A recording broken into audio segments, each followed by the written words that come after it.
सुन मोर पड़ोसी, हाँसी ठिठोली कर ले थोकी, हाँसी ठिठोली कर ले थोकी।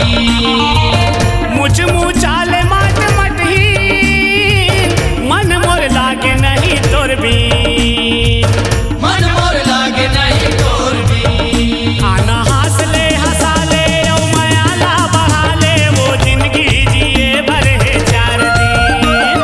हंस ले हंसा ले ओ मयाला बढ़ा ले, वो जिंदगी जिए भर है 4 दिन।